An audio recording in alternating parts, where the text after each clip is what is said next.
الحمد لله حمدا كثيرا طيبا مباركا فيه، وأشهد أن لا إله إلا الله وحده لا شريك له، وأشهد أن محمدا عبده ورسوله وصفيه من خلقه وحبيبه، بلغ الرسالة وأدى الأمانة ونصح الأمة، وكشف الله به الغمة، وجاهد في الله حق جهاده حتى أتاه اليقين. اللهم صل وسلم وزد وبارك عليه وعلى آله وأصحابه ومن تبعهم بإحسان إلى يوم الدين. أما بعد، ɓawen yettude allahu subhanahu wa ta'ala on tawno en nde hande nyalande juma ɗiɗaɓo on e nder lewru sumaye 2021. en toro allah yo allah on taw harawo jaɓani en. toriki allahu subhanahu wa ta'ala on yo allah rinɗin en enen e mawɓe meɗen fappo e natugol yite jahannama ya rabbal alamin. musidɓe meɗen fof fatiɓe kesum e kiɗɗum yo allah taw hara fof allah yaforiɓe sabu teddugol ndu lewru. musidɓe julɓe tedduɓe, hande ko yewteten ko toɓɓere yo allah danda mobbe tawaygol e ɗe toɓɓe wonɗe e arde ɗo. ka sumaye ɗo mo be ko toroto ko yo allah jaɓan ɗum ko hoori kon. duwotoɓɓen fof ko yo allah jaɓan en ko wona e hoorede, e ko wona e zakkede, e ko wona e naafede. no woodi ɗo noon façon yimɓe ɓeɗo allah jaɓata ko ɓe hoori kon. wal iyas billah, ɗe mooli allah yo allah dandu en danda kala julɗo tawede e ɓeɗo. kala tawaɗo e ɓeɗo allah daali nelaɗo makko maaki ɓeɗo allah hato jina e korka maɓɓe. allah faalaka ko ɓeɗo ɓe hoorata, ɓeɗo ɓe nyalliray woni. allah hato jina e ɓeɗo ko ɓe naafata jemma, ɓe tampina e hoore maɓɓe woni. ɓeɗo dewal maɓɓe ngal fodde ɓe accari ɗi piiji wonɗi e arde ɗo, haray allah hato jina e ko ɓe woni rewde mo. ɓe tawoyta joddi yawmal qiyama. ɗum noon ko dewal maɓɓe ngal ko ngal ɗuuɗi wo, ko ngal labawo, ko ngal foti wo, ko ɓe ɓorni ko labawo, ko ɓe dari yeeso jama on wo hara hiɓe foti hiɓe yuuɗi, ko ɓe manta wo allah faalaka dewal ɓeɗo. ko hombo woni arana on e ɓeɗo yo allah dandu en e tawede maɓɓe ko al mushrik billahi, ko neɗɗo sirkanayɗo allah. kala wonduɗo e shirku allah faalaka ko hoorata, o tampinay hoore makko woni nyallirgol. a shirkanayi allah hiɗa hooli goɗɗum ko hina allah. no woodi arsikayɗo ma hara hina allah. no woodi ko heɓay ma ko heɓata hara na immorde allah. no woodi ko barkinorta hara hina allah. hiɗa jogi piɓol, hiɗa jogi bakawol, hiɗa jogi talkuru, hiɗa jogi bagi hun, hiɗa jogi seleli hun, hiɗa jogi ko yongitorɗa hara hina e hoore allah yongitiɗa, andu allah faalaka korka ma. ko oɗo woni arano on. si on tigi mayidi e ɗum ɗo kadi karama ko ɓen fof no fotti oɗo ko luttoyeɗo ka nder yite jahannam. allah daali ka deftere makko, innahu man yushrik billah, wonɗo wo wonɗo sirkanɗo allah faqad harrama allahu alayhi aljanna, haray allah harminanimo aljanna on, wa ma'awahu nar, werde makko ko yite jahannam, wa ma lizalimina min ansar, ala naɓe toñoɓe hay goto mon walla ɓe, oɗo hay goto tefanoytaɓe yawmal qiyama. neɗɗo shirkowo mo be darta hoore muɗum, andu pellet nyande wonti heɓi balɗe 120 ka nder renga yummama, ko nden nyande fappo windanaɗa ko heɓayma e ko heɓata. si aduna on fof moɓodiri ɓe wawata sansugol ɗum noon ɓe ɓeydanama ko moƴƴi. si aduna on fof moɓodiri ɓe wawata ɗuytangol ma ɗum noon. si aduna on fof moɓodiri ɓe wawama okkude ko allah hoddiranama. si aduna on fof moɓodiri ɓe wawama wadde bone mo allah hoddiranama. ko ɗum ɗo wiyete tawhid. neɗɗo ko ɗum ɗo o jogitoto, o yongitoro e allah subhanahu wa ta'ala. wa man yatawakkal ala allah, kala o yongitorɗo allah fa huwa hasbuhu, allah o yonaymo. allah no yini ka deftere makko, wala ya'lamu lghayba, ala wo anduɗo ko wirni illa allah, si wona allah. kala nodditiɗo no andi ko wirni haray o woni kefero. fi honno ngo ƴetti haray place allah o ne woni neɗɗo shirkowo. ko oɗo woni toɓɓere aranere ɓe allah hato jina e ko ɓe woni e horude, ma ko ɓe woni e zakkude, ma ko ɓe woni e immade ɓe naafa e sadakaji maɓɓe haaju allah ala e ɗum ɗo woni go'o. ɗiɗaɓo on kadi ɓe jaɓantake korka ko almunafik, ko naafiqijo kadi allah faalaka dewal makko, allah faalaka korka makko. joni noon mande naafiqiyagal ko piiji 3 ma piiji 4. si ɗin noon timmi e ma ko yimɓe ɓe mantuma wo andu ko a naafiqijo ko allah. go'o, so o wowli o fena, ko wowluɗa wo ko fenande, a woni mande go'o e mande naafiqiyagal. ɗiɗi, si o fodi o firta, ha hande a hunnata konngol ma. tati on, so hoolama o halfinama goɗɗum o janfo. naya ɓunɗum, so haɓidama o fantina. kala jogorɗo ɗi sifaji ɗo 4 haray a woni munafiqun haqqan, nafiqijo a 100%. kala wonnoɗon naafiqiijo a 100% Allah faalaka ko wonɗa e horude. Ko ɗo woni ɗiɗaɓo on ɓe tawata Allah haton jina e ko ɓe woni e horude ma ko ɓe woni e naafude. Tamma on ko hombo ko tariku sala. Neɗɗo mo juulata julde nden no mawni ka Allah ɓuri korka kan. Neɗɗo kala mo juulata Allah haton jina e kon woni e horude. Enen ɗo fop se maayi yawmal qiyama nde ɗe landito e ko waɗete ɗe landitede ko julde nden. Si julde nde regili Allah no wowma yafaade ko lutti kon. Si nden ɗon non boni haray on digi boyrama yo Allah dande. Golle ɗen fop kadi ko ɓura yiɗede ka Allah ko juulugol waktu makko on e leer. Farillaji ɗin kadi fop ɗi anduɗen hiɗen wadde ɗin ɗi fop maji ka hoore leydi ɗo woni ko ɗi farla si wona julde nden. Julde nden ka sengo kammu jeɗɗabo dow ko to woni ko farla. Julde nden hiɗe wawi enen aybinde ɗo goɗɗo nyo en mo inna kaari lewru suuma yari o horata kono hara hiɗe wondi neɗɗo mo juulata bimbi e kiikiɗe hara hiɗen hikkini on ɗon hiɗen ardini on ɗon hiɗen teddinimo ɗon on ɗon ko fusu yeeso allahu subhanahu wa taala Allah faalaka kala ko woni wadde. Oɗo woni tataɓo ɓe tawata Allah faalaka korka maɓɓe. Nayaɓon ko hombo ko almuqatti'u lis-salah juula hande acce jango himo jaɓigoy ko julɗo kono juulata waktuji ɗin joyi noon ɗi timma. So juuli fana e alansara haaju makko ala e futoro e geeƴe ma ko futoro e geeƴe o juulata haaju makko ala e subaka. O juuli wo tuma tawata hino walanimo, o juuli wo tuma feppanimo, o juulata e leer ɗum ala e programme makko. Oɗo kadi haaju Allah ala ko woni horude. Fi honum tugali l'islam ɗen ko ɗe joyi ko ya wonu julɗo taw sa gaydi wongol julɗo ñiiɓa e julde tammun ɗum itta zakka so tawi no woodi naya ɓum ɗum noon aroya korka. Joni noon ko honno wawata sotirgol ɗeɗo fof yaha leyto Allah haajaka ko neɗɗo ko woni e julde mo juulata few karamo koɓɓen fof ko ɓe fotti oɗo si tawi himo qirriti julde nden hara o sali juulugol oɗo hara woni murtuɗo. So qirrita kam farlede julde hara woni kefeero. Nelaɗo sallallahu alaihi wasallam e maaki al ahdu allazi baynana wa baynahum tarku salah ko woni hakkunde julɗo e kefeero ko julde nden faman taraka ha faqad kafara kala accuɗo juulugol hara woni kefeero. Na mbayadi ni darete na dambe ɗen darete na iwdi ni darete na ko ɓalejo ma ko arabujo ko kala accuɗo julde nden sali juulugol o woni kefeero. Leñol iwdi ɓurdi jogagol doole e teddugal ɓura leñol nen sallallahu alaihi wasallam ɗum ko ɓuray siyankoɓe kono ɓay tu yehi ha bappa maɓɓe fo salike ko ɓen ñande jangete e huuɗe ka Qur'an tabbat yada abi lahab on ko bappirawo nelaɗo sallallahu alaihi wasallam kono Allah subhanahu wa ta'ala o darata iwdi o darata dambe ko inna akramakum indallahi atqakum ɓurɗo on teddude moƴƴude foppo ka Allah o innarde ka meɗen ga me ka makko ton ko atqakum ko ɓurɗo on hulde Allah o. Yo non neɗɗo juula hande juulata jango oɗo kadi Allah haajaka e ko woni e horude. Si oɗo feƴƴi ko hombo ko al aquli walidayi o ƴagganɗo nene mum e baabe mum ƴagganɗo mawɓe muɗum Allah haajaka e ko horata on digi ñalliray woni tampinay woni hoore muɗum Allah haajaka e ko wonɗa e horude. Fi on ɗum nelaɗo sallallahu alaihi wasallam e maaki wo ridal rabbi fi ridal walidayni weltingol Allah hino e weltingol nene e baaba wa sahatul rabbi fi sahatul walidayni tikkingol Allah hino tikkingol nene e baaba. Si mawɓe ma ɓen hiɓe tikkanma Allah hino tikkanma pellet watti pellet ɓe yamirtama yeddugol Allah fodde ɓe yamirarima yeddugol Allah ko wajibe e hoore ma ya ɗoftoɓe ɗoftogol nene e baba ko ɗoftogol Allah subhanahu wa ta'ala yeddugol nene e baba ko yeddugol Allah subhanahu wa ta'ala. Sa yeddi ɓen ɗon Allah haaja kaka wonɗa e horude e ko wonɗa e zakkude e ko wonɗa e juulude. Sa maydi e mun ɗum kadi haray ruttode onti ko yiite jahannama yo Allah dandan en fu meɗen ƴaggangol nene e baba.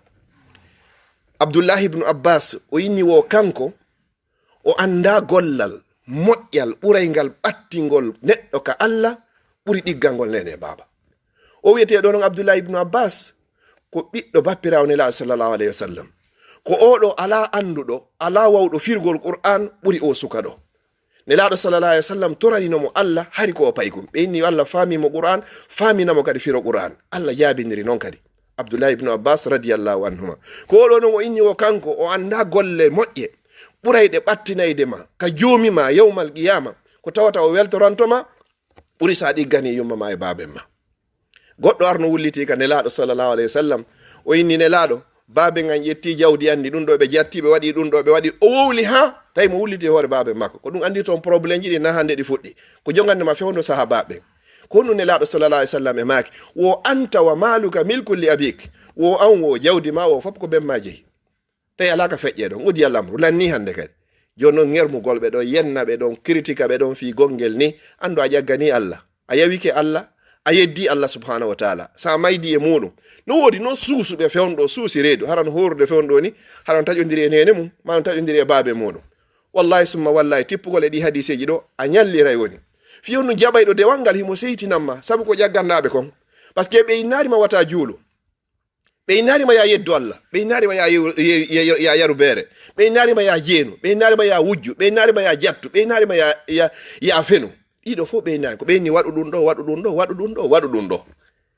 joni noon ɗin ko ɓe yamirma ɗon kon fop ko ɗin woni ko Allah subahana taala woni ko yamirma haray ɓe ƴettantake ɓe no tawa mum al aquli walidayi ƴaggal ngol nene e baɓe mum ko ɓuri ƴaggal ngol fof karama ko ɓen ko ɓe inni an e mawɗo ma yumma ma e baben ma hiɗo yewtude konguɗi moɗon ɗi boɓɓodiri hara e yagganiɓe haray a yawike ɓe na noon feere kupana ɓe téléphone wona noon feere hande kadi ɓe wola goɗɗo hinna mi watta na noon feere ko watti ɗon hande kadi taƴoɓe en toro Allah subahana taala yo Allah on yaafo en si ɗum ɗon feƴƴi kadi no tawa kadi ɓe Allah subhanahu wa taala jaɓanta korka muɗum kan homme almukasibu bil qadar neɗɗo fennuɗo koddoriye goɗɗum waɗa inna ɗum ɗo tigi tigi on duwanoka waɗirde ni subhanallah no tawa e imanu bani adama on gomɗingol koddoriye hayrihi wa sharrihi moƴƴuɗo on wo emo moƴƴa o wo welayɗoma o wo emo welatama o wo so yi joni waɗo enen e yulɓe ɓen ni e mara ko wiyete kon psychologue ñi joni yewti hiɗen jogui on iman masalan o suka meɗen surroyteɗo hande ɗo joni mo Allah hoddiri o lutta e nder ndu suudu har ko sabu nge yite ɗo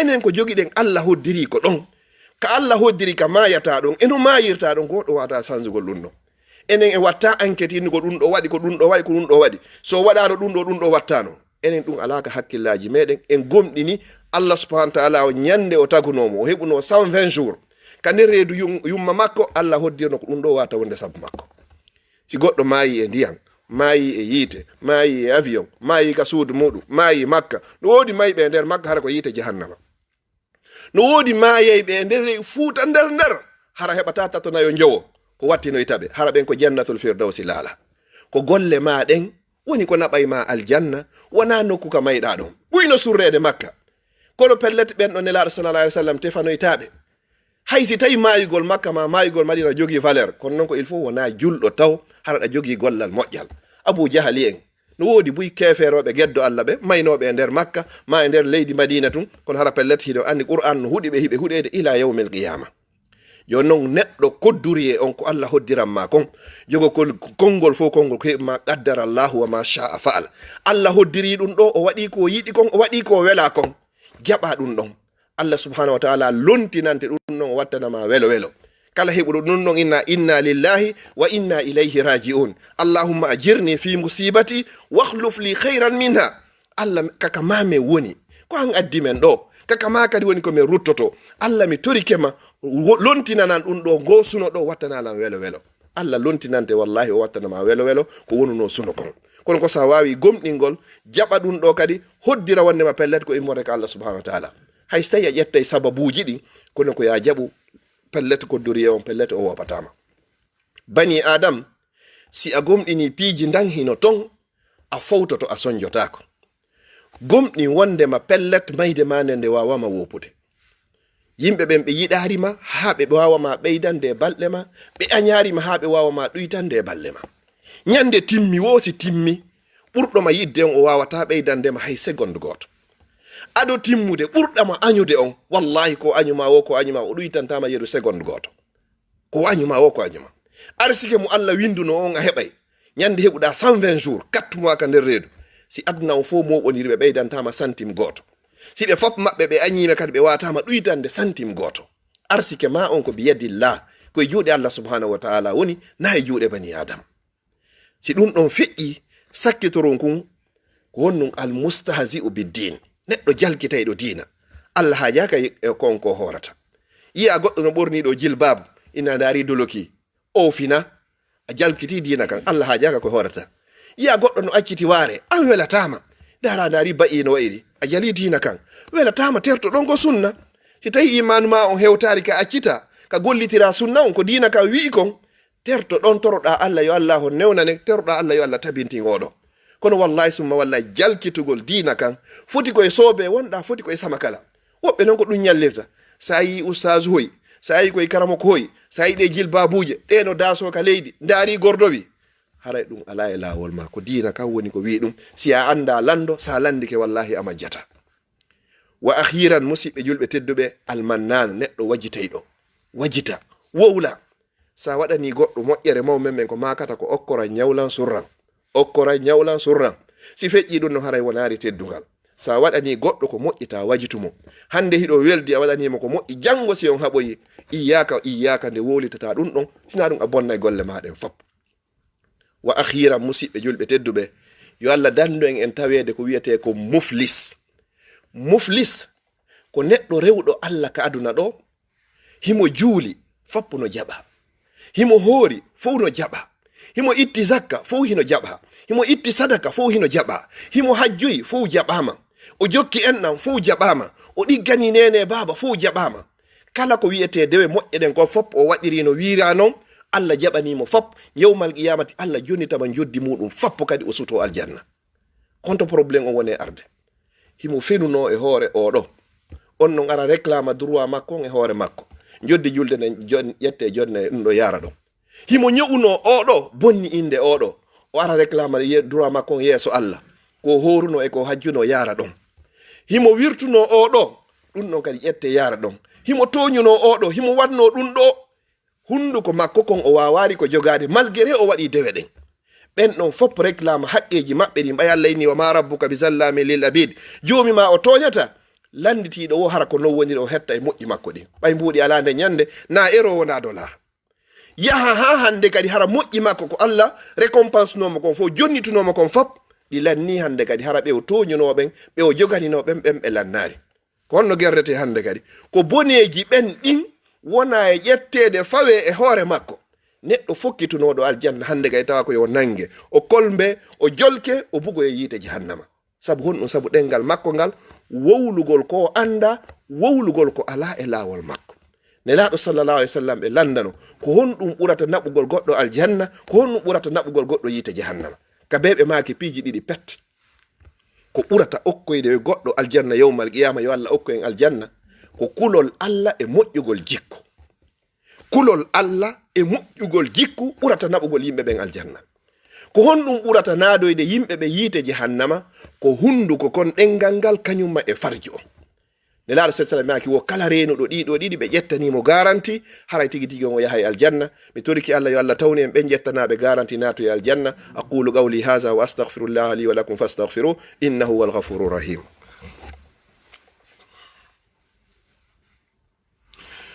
alhamdulillahi wa kafa summa salatu wassalamu ala ibadihi allazina istafa. alhamdulillahi ala ni'mati al-islam wa kafa biha min ni'ma. summa salatu wassalamu ala ashrafi al-anbiya'i wal mursalin nabiyyina Muhammad wa ala alihi wa ashabihi wa man tabi'ahum bi ihsanin ila yawmiddin. mi resi maɗi nde wotere inchallahu juulen no tawa eɓe Allah jaɓanta korka muɗum ɓe wonɓe e arde ɗo. go'o, neɗɗo shirkowo. ɗiɗi, naafiqiijo. tati, neɗɗo mo juulata. nayoɓo on juula hande acca jango. njowaɓo on ƴagganɗo nene e baaba. njeegaɓo on fennuɗo kodduriye. njeeɗiɗaɓo on neɗɗo jalkitayɗo diina kan e sakkitoro on wajjitayɗo. yo Allah tawnen, yo Allah dandu en tawnede e ɓeeɗo.